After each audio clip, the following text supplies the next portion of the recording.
Patrick Balkany fait une révélation sur sa femme Isabelle depuis 48 heures, je peux vous le dire.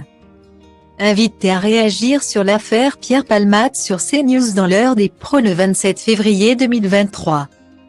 Patrick Balkany a longuement fait état de son expérience en tant que justiciable qui est passé derrière les barreaux. L'ancien maire de Levallois-Perret s'est également appesanti sur la situation de son épouse Isabelle Balkany, donnant des nouvelles sombres de sa santé. À l'issue d'un troisième procès consacré seulement à la durée des peines, la Cour d'appel a réduit en janvier 2023 de 6 mois les sanctions prononcées en mai 2020. En condamnant les anciens élus Patrick et Isabelle Balkany respectivement à 4 ans et demi et 3 ans et demi de prison. L'homme politique était l'un des invités de l'émission de Pascal Praud pour réagir notamment aux conditions de détention de l'humoriste. Lui qui a expérimenté 6 mois celle de Fleury-Mérogis, ainsi qu'à la couverture médiatique d'une affaire quand on est une personnalité publique.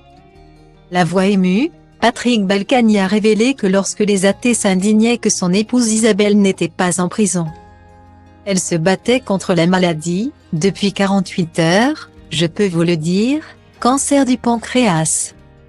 Auparavant, cette dernière a été opérée d'un cancer du poumon alors qu'elle était incarcérée dans une cellule d'hôpital psychiatrique. Frappée par une santé fragilisée, elle pourrait alors ne jamais passer par la case prison. Son avocat a déposé mi-janvier une demande de suspension de sa peine, comme il le confirmait à BFM le 12 janvier.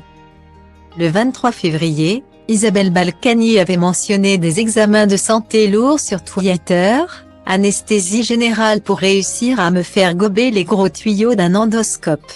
Guillemets.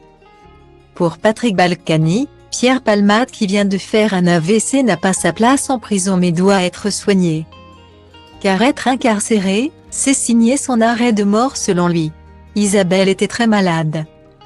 Moi quand j'ai été à la santé, je suis sortie car j'ai fait un infarctus de l'intestin. On ne me l'avait pas décelé, explique ainsi le père d'Alexandre, né en 1980, et Vanessa, en 1976. Tous deux gérants de diverses sociétés. D'après ses propos, 24 heures de plus derrière les barreaux il en ressortait dans un sac mortuaire.